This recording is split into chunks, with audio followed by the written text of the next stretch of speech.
Assalamualaikum warahmatullahi wabarakatuh. Perkenalkan, nama saya Arini Faiza dengan NIM 12417042. Nah, pada kesempatan kali ini saya akan membahas suatu kajian yang penting dalam tradisi keilmuan Islam, yaitu korelasi antara ilmu kalam, ilmu tasawuf, ilmu filsafat, dan fikih, serta persamaan dan perbedaan di antara keempat ilmu ini. Nah, walau kita dengar ini seperti pembahasan yang berat ya, sebenarnya kajian ini sangat dekat dengan kehidupan kita sehari-hari. Nah, dalam tradisi keilmuan Islam ada 4 cabang utama yang sering dikaji bersamaan karena saling melengkapi, yaitu ilmu kalam, ilmu tasawuf, ilmu filsafat, dan ilmu fikih. Nah, mari kita pahami satu persatu makna dari keempat ilmu ini. Yang pertama yaitu ilmu kalam. Ilmu kalam ialah ilmu yang membahas akidah dan ketuhanan dengan menggunakan argumen rasional. Tujuannya ialah untuk membela dan meneguhkan akidah Islam ketika muncul berbagai tantangan pemikiran. Yang kedua, yaitu filsafat. Filsafat ini berfungsi untuk mengasah pemikiran kritis dan rasional yang membantu manusia memahami hakikat dirinya, alam semesta, dan Tuhan secara lebih mendalam.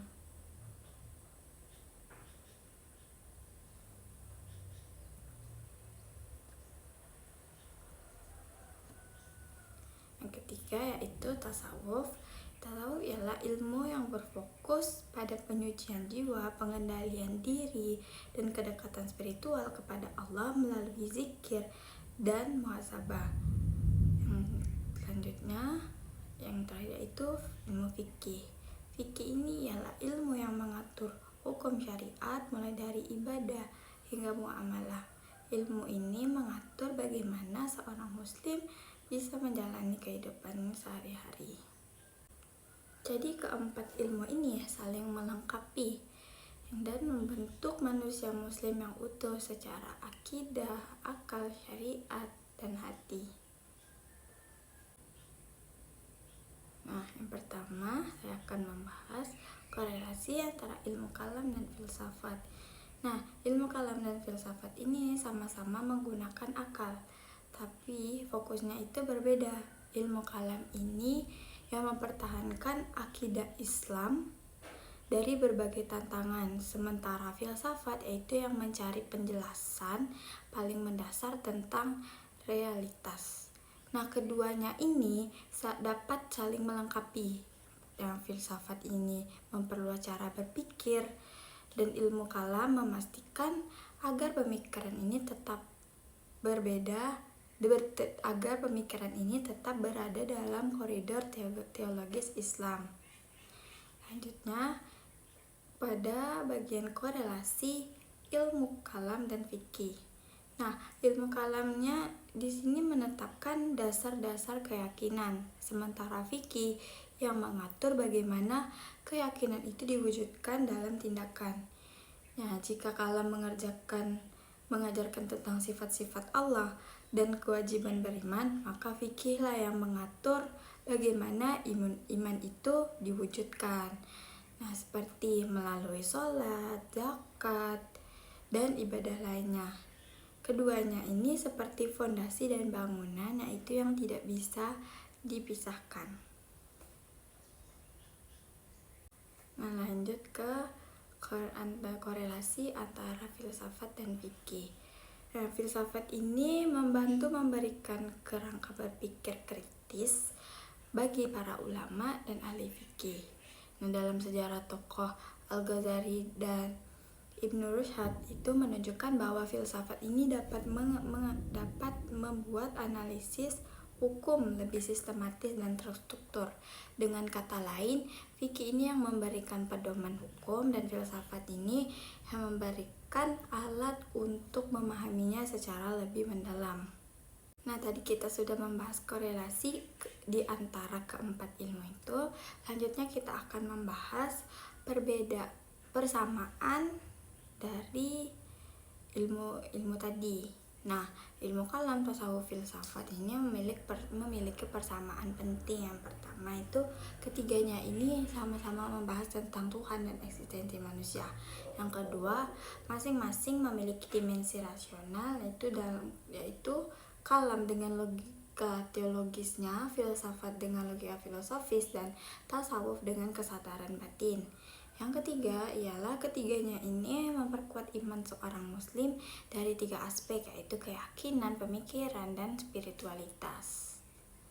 Perbedaan antara kalam dan filsafat, itu ilmu kalam itu fokusnya membela agama dari serangan pemikiran luar, sedangkan filsafat ini menganalisis segala hal bahkan yang berada di luar wilayah agama. Berarti ilmu filsafat ini yang bersifatnya umum.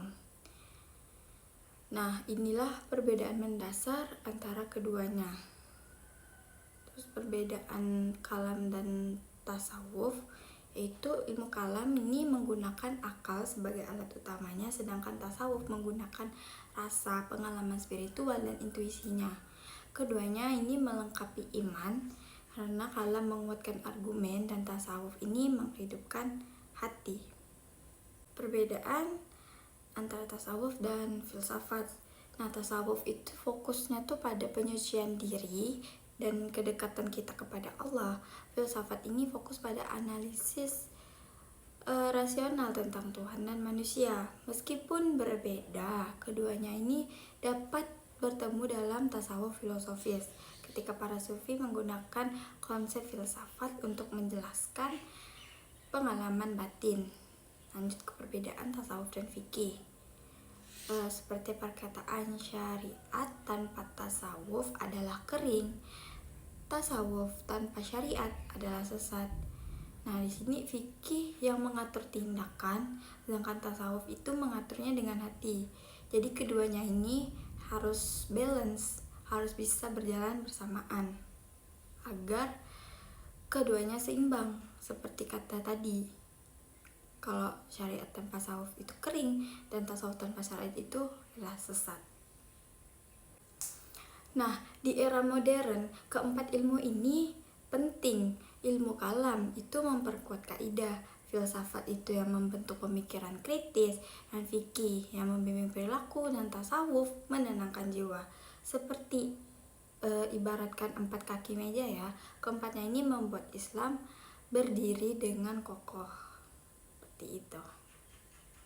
Nah, itu saja materi yang saya sampaikan. Oke, dapat kita simpulkan dari materi tadi bahwa ilmu kalam, filsafat, ilmu tasawuf, dan fikih ini adalah keempat disiplin ilmu yang membentuk fondasi besar dalam tradisi keilmuan Islam, yaitu masing-masingnya memiliki fokus yang berbeda ya, tapi semuanya ini bekerja secara saling melengkapi untuk membangun pemahaman Islam yang utuh.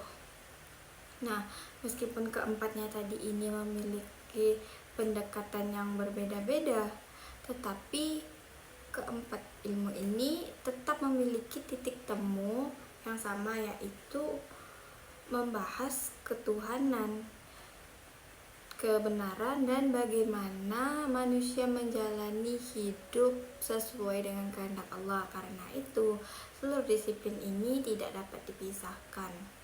Karena kalam itu yang mengokohkan keimanan, filsafat yang memperluas wawasan berpikir, fikih yang mengatur tindakan, dan juga tasawuf yang menghidupkan kedamaian hati. Nah, secara keseluruhan materi yang saya sampaikan tadi menegaskan bahwa keempat disiplin tersebut merupakan pilar yang saling menguatkan dalam membangun keutuhan ajaran Islam. Nah, mungkin hanya sedikit nih yang bisa saya sampaikan, karena juga saya masih dalam tahap belajar. Mohon maaf jika ada kesalahan, dan kesalahan itu datang dari diri saya, dan kebenaran itu dari Allah. Terima kasih.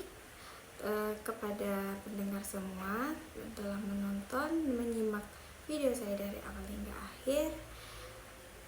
Sedikit yang bisa saya sampaikan. Terima kasih. Wassalamualaikum warahmatullahi wabarakatuh.